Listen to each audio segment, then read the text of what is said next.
Hello gamers, welcome to another edition of Tonight on Mage Hammer's Game Table, where tonight I'm beginning my solo campaign featuring the Amazing Adventures game by Troll Games. It's basically, at its core, the Castles and Crusades game, but with many tweaks to make it a multi-genre system. So, last episode I did a session 0 where I showed off the 2 characters I had already made, and I made a character on screen so that you could see how the system works. So a word about the solo RPG framework and toolbox space opera by my friend Solo Spelunking. I was at a bit of a loss as to what direction I wanted to go. I needed a little bit of inspiration for the storyline of a science fiction space opera style game that I like to play. So I turned to one of the best out there making solo stuff for solo RPGers, Solo Spelunking.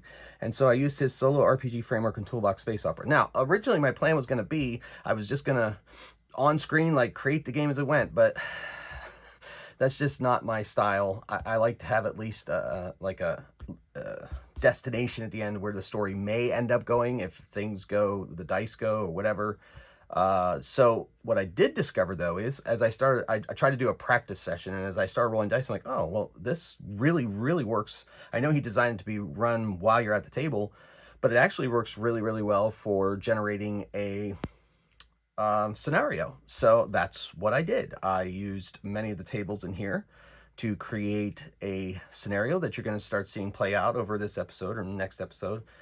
I don't have a real plan as for how long it's going to take. 2 to 3 episodes probably. We'll see. Maybe 1. Who knows? And I'm going to keep this up and available so that I can use it in mid-play if I absolutely need to.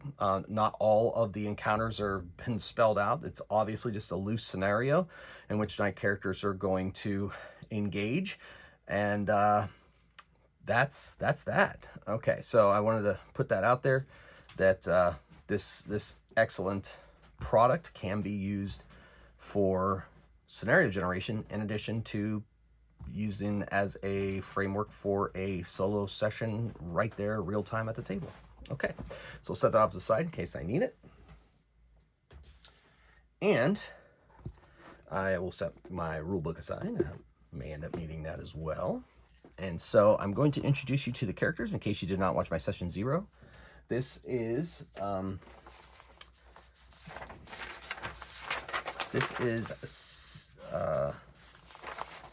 Casella. She is an Eld, which in my campaign setting of Galaxy Force is a basically a space elf, and she is a mentalist who has psionic powers, and they're just starting to, she's just kind of mastered one psionic power, but also has kind of psychic senses and so forth, so that's cool. Next up is Krotal of Clan Tokar.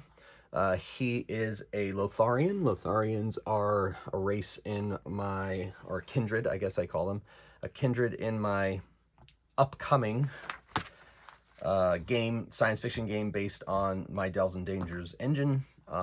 They are basically a cross between, I would say, Wookiees and Klingons, also kind of the Waren from the old Star Drive setting. And so he is the muscle of this particular team. And then the leader at this point is Sethar Mok, and he is a human investigator. He rose through the ranks of the Galaxy Force as an investigator and now is able to lead his own team. Krotal of Clan Tokar was a soldier in his own planet's armed forces, and then once he retired decided to join Galaxy Force to continue his life. So they have been sent on a mission by Galaxy Force administration. They are to accompany I had the miniature, I swear. They are to accompany, something has gone wrong on planet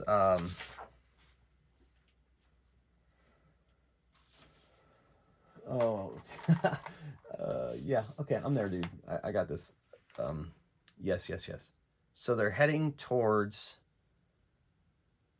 I need to start over. All right, so ready? Here we go. So they have been called on by Galaxy Force administration to go to Scorthin 4, a corporate hub world. There has been a rash of robot revolt. A labor robot went berserk and harmed the CEO of a corporation named Automaton Inc. And they are need to go there, and they have not the local forces there are all privately paid security, and none of them have been able to track down the wild robot that escaped after its attack. So they've called upon Galaxy Force to send an engineer, a robot specialist, to take that robot out of commission. And so this team has been tasked with escorting him there and also providing whatever help they need to take this find the robot and take it out of commission. Now, I swear to goodness, I had the miniature for my engineer, but I guess I'm just gonna have to grab one at random out of my box of miniatures and make that my technician. So I will do so. All right, so yeah, it's gonna be this guy. That is my technician. His name is Kevin Payne, and he also has a Drandor assistant, and who will aid in the taking out of the rogue robot. And unfortunately, yeah, you know, sometimes I know I prepare for these sessions and then they don't. So I guess this will be our Drandar. Nope, this guy. This is the guy I had. Okay, good. This is his Drandar assistant, Gar Anvilbeard. So they are being escorted. They are non-combatants. They do not have any combat training. They are there to help deal with the robot. They will be going on the escort class ship, the Kessel Run. Its captain is Cyril Tombridge.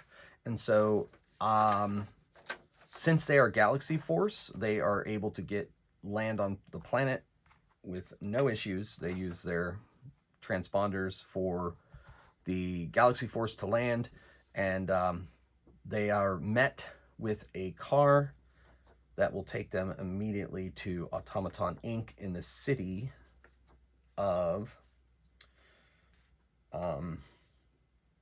I have the name here. Yeah. The city sector Fenghua. And so they are heading there now. So they arrive and are ushered into the CEO's office. The CEO is a Felcat, kindred, named Kerclaw, and she is very influential corporate power. Her company makes robots for industry and residential folks, and so she is right there, and they meet with her, and that's where our scene will open. Welcome to my offices. Can I get you some refreshments? No, that won't be necessary. We are here to check out the crime scene, I suppose. Yes, that factory has been suspended until your arrival, and it's costing me credits. Yes, yes. Well, you did call on Galaxy Force, and we have to make sure that we have everything in place. All right, very well. Well, before you take us there, could you, in your own words, explain to us what we're doing? And he takes out a data pad and starts ready to take notes. Or on the day of the incident, and she has one of her arms is in a cast, and she says, "Well, I was on tour of this factory, and Out of nowhere, one of the robots working the assembly line broke from its line and came right at me. So, let me get this straight. It had intent, it zeroed in on you. Yes. Excuse me. Yes, I'm Kevin Payne, engineer, robotic engineer and specialist, and I am definitely probably better than all of your own scientists. I doubt that. Anyway, yes, so explain to me who has access to these robots? Maintenance supervisor supervises maintenance robots. There's one for the night shift, one for the day shift. They're in there all the time. The rest of the people, there's private security forces. They mostly monitor the outside of the factory, and so yes. So that's a list. Excellent. So is it possible that any of those folks had the, let's say, capacity to rewire or reprogram a robot? No. And do your robots maintain proper upkeep and maintenance? Yes, of course. And when was the last time that that particular unit was up for maintenance? It just been a week, I suppose, in our rotation of maintenance. Okay. And who did the maintenance? The usual. One of our technicians who's been with us for a decade and a half. All right. Okay. Well, we'll need to speak to that person. Yes, of course. And anybody else that could possibly have had access to that factory? Well, we can give you access to the security cameras, and my team has already looked them through, and they've found nothing outside of that. And where are the robots stationed when they are not on the factory floor? They are in a charging pod in premises. And you have 2 shifts of robots? Yes, 2 12-hour shifts. Then they go to their pods for recharging, and then they return to the floor when it is their time. All right. I suppose that's all the questions I have for now.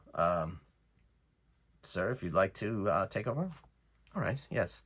So I think we are ready to see the factory itself. Very well. I have arranged for you to go. I will personally lead the tour. Oh, that would be beneficial, and we appreciate that. Thank you. So they get into a air car, and they fly to the particular factory, and it's a pretty quiet trip. And so when they get there, Kerclaw allows the security allows them through. They have to wear safety helmets, of course, because they are on factory premises, and they are given a tour. And Kevin is like, I need to see the pods, please. Of course. And have you replaced the unit? Yes. All right. And so this place has been shut down. The robots are just, well, on shift. They come, they stand while the others charge, then they go back once the others come out, but we're not running it because we're waiting for your arrival. But the robots have been around and about. Have you replaced the unit? No, not yet. I would like to see his pod, please. So they go to the pod, and Kevin and his assistant, they are going to check out the pod to see if it has been tampered with. And so he's going to do that. I have the NPCs. I don't have their abilities, so I'm just going to assume that he has an intelligence primary attribute, which is going to put our base check at 12. He is a specialist, and I'm going to say he's high level, so I'm going to give him +5. He's a 5th level specialist, robot specialist, so that's going to put that's going to be +5 at the roll, and he needs. And I'm also going to give him a knowledge skill check, so that's another +7. And then because he has a system there now, Amazing Adventures has has a system where people aiding others roll the dice, and if they roll higher, they get a bonus.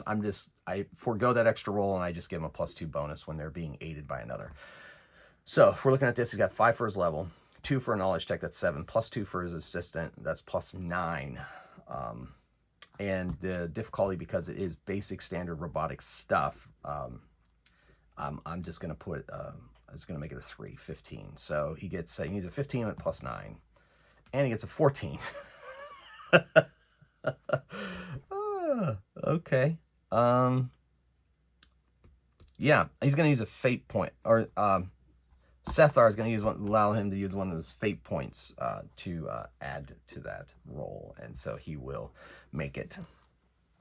Yes, it's as I thought. This pod has been tampered with. Impossible. No, I'm afraid. Look right here, and he shows her.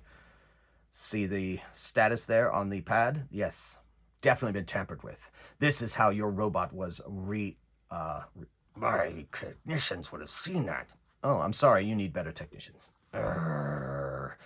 This is most disturbing. Yes, yes it is. Now, so where's the last place the robot was seen? Says Sethar as he steps in.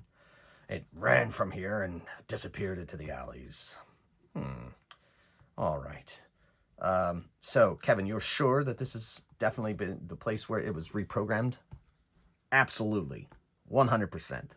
All right. Well, let us continue.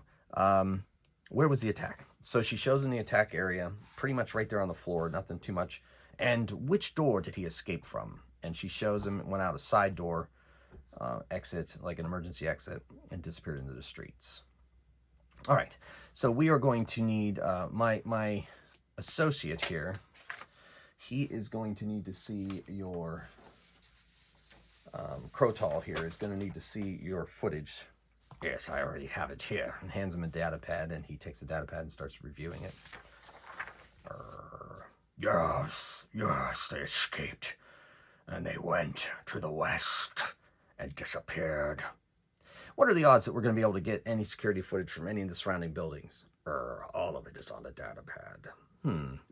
Yes, I shall review it more at my leisure. Yes.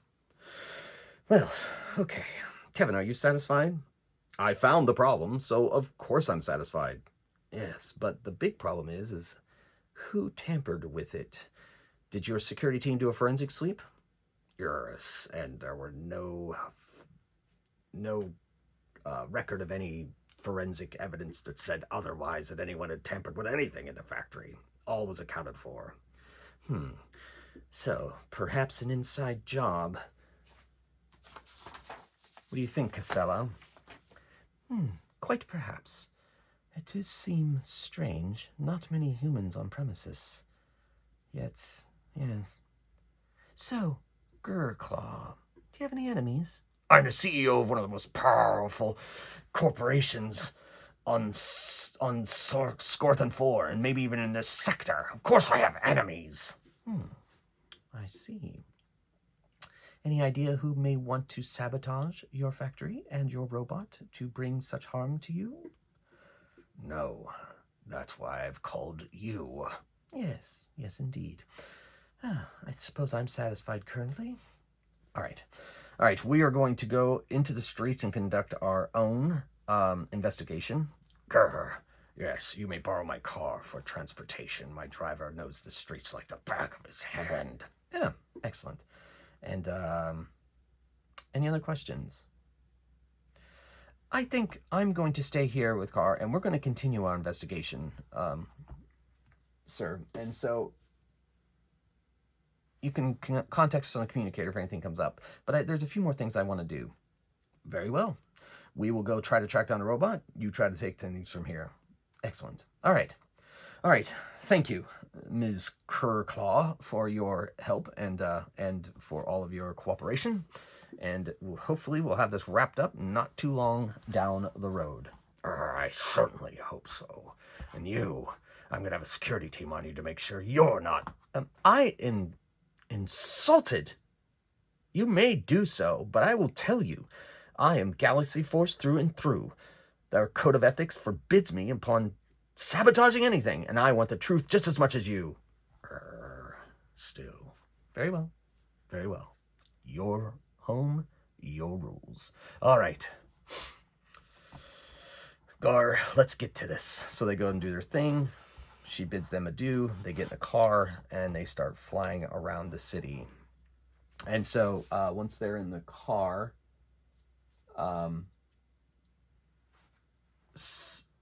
Sether sub-vocalizes their communicator to both Crotal and Casella.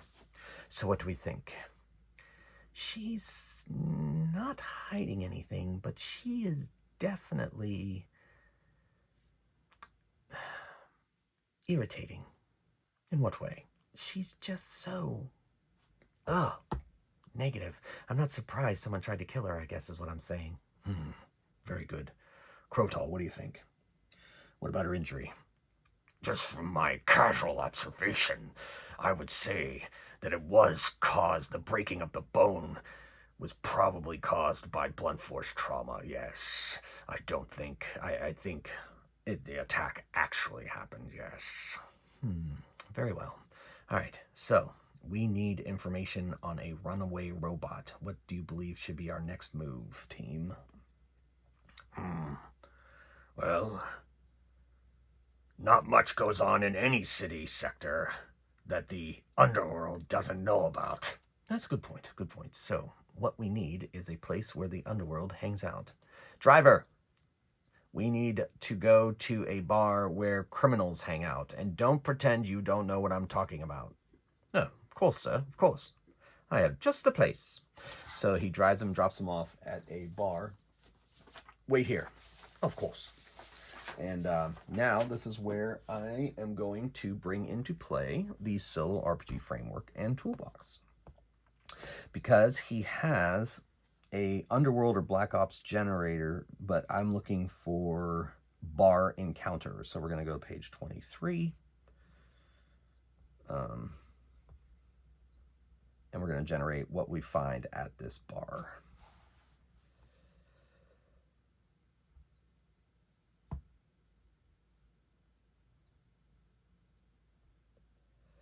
All right. So bar encounter prompt, we're not minding our own business.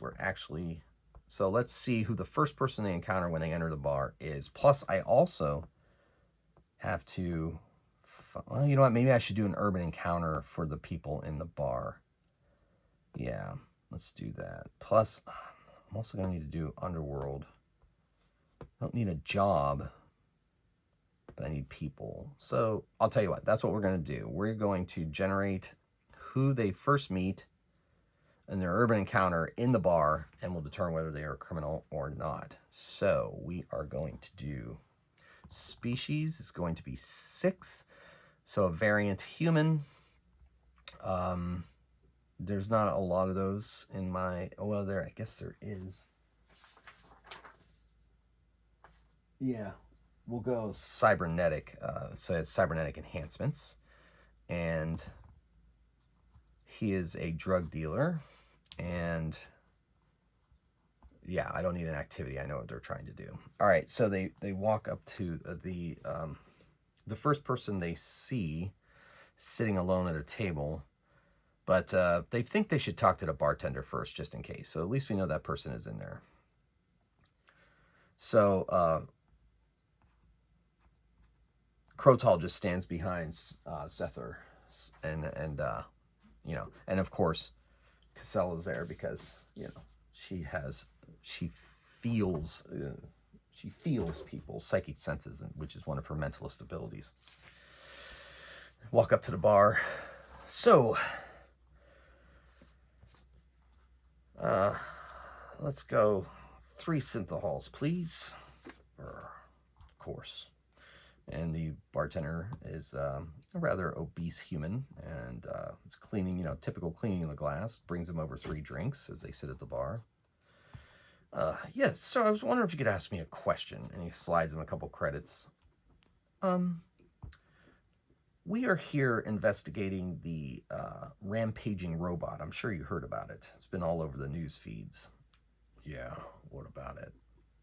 Anybody in here have the best idea as to where that robot may have gone to? Why should we tell you? You're the law. Yeah, well, the law. We have one thing we're interested in on this mission, and that is finding that robot before it hurts anyone else. Yeah, I ain't got much for those tin cans myself. Well, there's one guy in here right now that knows the streets better than anybody else. And it's Thumbs over there. Thumbs. Yeah, Thumbs. And what does Thumbs do? It's better you don't know, but he knows the streets, trust me. Oh, all right, thank you. Point him out to me. So he does. So they slide him another couple credits. And they walk over to speak with Thumbs. Yeah? What you want? I didn't do anything, I swear. Oh, no, not here for that. I just thought I'd like to buy you a drink. What are you? Trying to pick me up? No, nothing like that. We are Galaxy Force officers. And he shows him his warrant card. And he says, we're very interested in discovering what you may know about that rampaging robot and where it may have disappeared to. Rampaging robot. I said I was going to pay you. Yeah, okay. So, what I heard on the streets is that it went underground. Underground or underground? In the sewers. Oh, I suppose that makes sense. Didn't try to blend in with the many robots running errands around the city, huh? No, went underground. And why would he go underground? Hey, look, man, I'm just telling you what I heard. Well, humor me, slides him another credit. Let's speculate. Supposedly. Now, this is just something I heard some of my clients say. Clients? Never mind. They say, that underneath the sewers is like an escape area for robots that have decided they don't want to do work no more. Interesting. Yeah, that's all I know. And you think, and you've heard rumbles that this particular robot actually went underground. Yeah, he did. That's what I heard. I don't know for sure. So where's my drink? Yeah. Yes. So brings a drink. They bring a drink. They already had the matron bring over a drink. So, all right. So you've been most helpful. Is there anyone you could point me to that might know a little bit more, or a way down into the underground? Yeah. Well. Yeah, I suppose. I mean, there's all kinds of ways. There's maintenance shafts. There's maintenance cubbies. You'll find them. They're marked. Sewer maintenance. That's just where the robots go down there to do their maintenance and then come back up. All right. And the nearest one? About 2 blocks to the east. Probably down on Clancy Street. Very well. You've definitely been most helpful. Thumbs and Crotall's like, if you don't mind my asking, why do they call you Thumbs? Oh, well, that's a very personal question, but I actually don't know. Yeah, I mean, maybe it had something to do with the fact that, I have 2 thumbs on this hand, and he reveals his hand, and there's like a second thumb sticking out. Oh, love it. Oh, all right. Well, if that, I'm just trying to vibe here and have a beer. So you want to move on? Are we done here? Yes, we are. Thank you for your help. So they go out, and they tell they ask the driver to take him to use his guidance system in his car to take him to the nearest maintenance shaft leading into the sewers. Yeah, closest one's in Clancy Street, 2 blocks up. Perfect. All right, let's take us there, please. And so they get there, and there's a maintenance shaft there, and they try to open it, and it's locked. Figures. What do you think? What do you think, Crotall? I think it's too big for me to break, but I might be able to hack the lock. Yeah, by all means, do so. So he's gonna go up. It's not an overly standard. It's a medium level lock. So I'm gonna give it a challenge level of 4. All right, I'm gonna say he has as his military training. One of the things he did was a tech. So, and it's intelligence. That's not one of his primary. Yes. No wait. Intelligence is not one of his primary, so we're going to put it at 18. So we're looking at 22. I'm going to give him +2 on that. It's 20.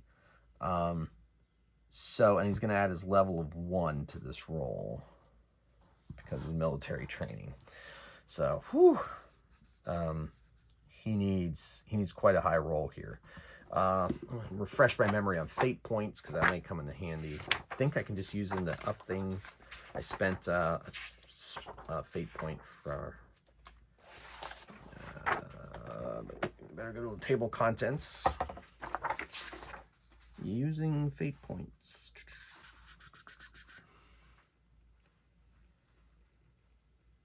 Oh no, where'd they go? There they are, 79. Cool. All right. Using fate points. Fortune's favor, single d20 roll, use make an attack or say alter, which I did. Okay. And Fortune's favor cost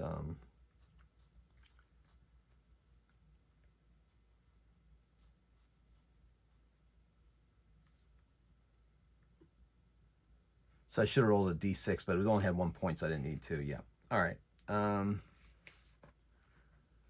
So you're going to roll a d20, and we're going to see what we can do.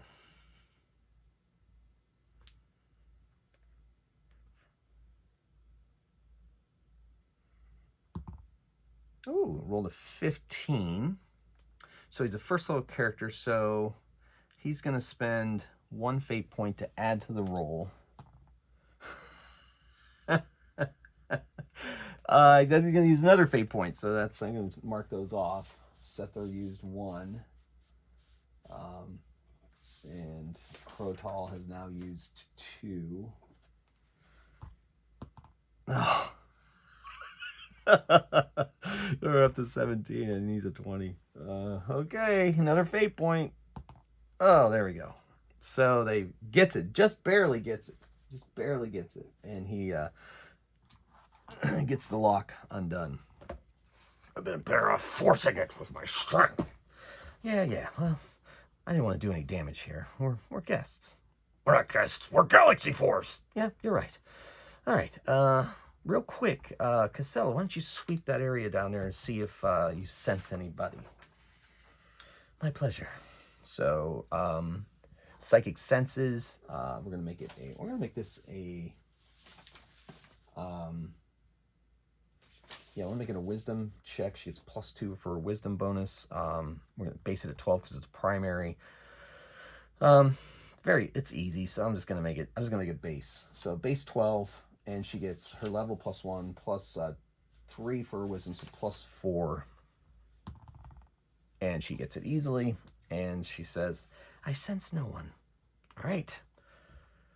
It's lighted, so I don't have to worry about that. Well, lead the way, Crotal. With pleasure. So they head down into the sewers, and that's where we're going to end this session and take up the next session as they search the sewers for the runaway robot.